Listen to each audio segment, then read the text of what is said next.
Is it possible that the Jay Slater case is some sort of PSYOP? Now some of you may be thinking, top level, what are you talking about? What is a PSYOP? Well, let me explain if you don't know what I'm talking about.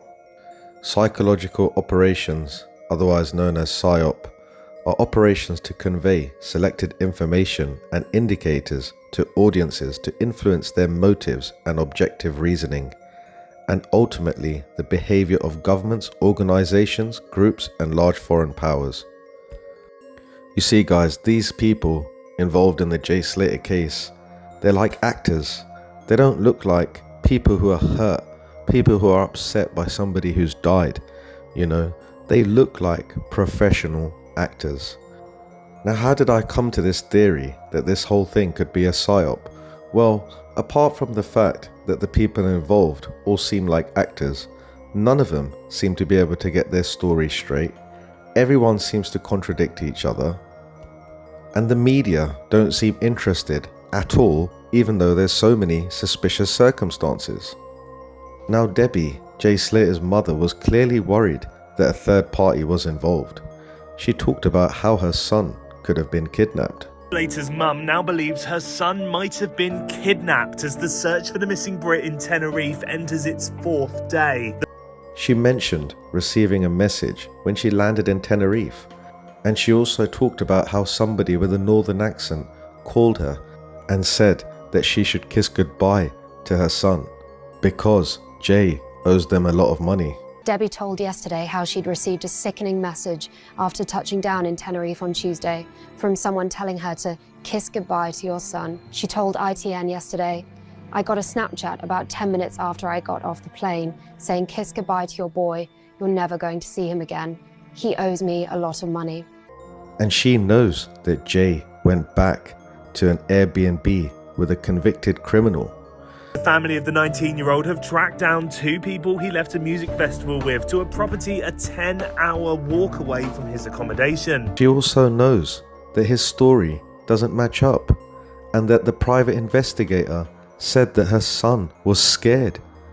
He took certain actions to leave that place because he was scared.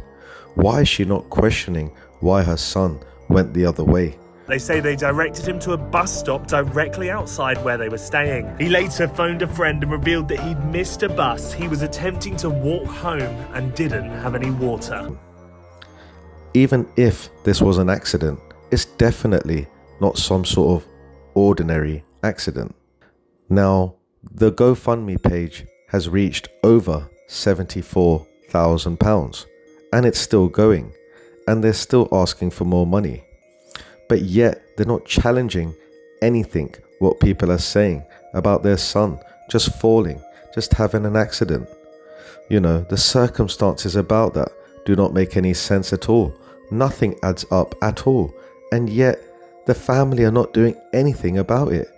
Now surely if that was your family member, you'd want to find the truth. You'd fight for the truth. And now the Spanish police found the body, and she's just accepted that he probably just fell. It was an accident.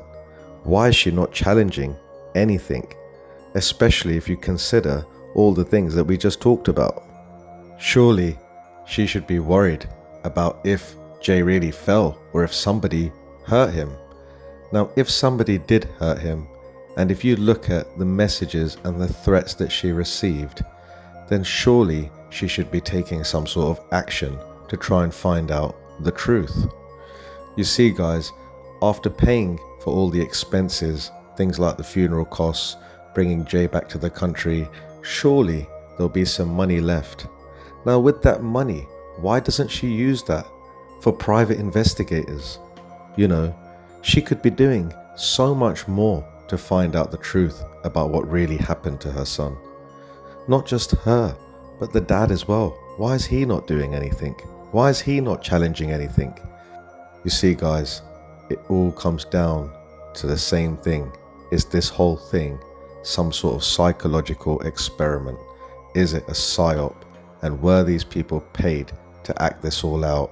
And is Jay really dead, or is he alive somewhere?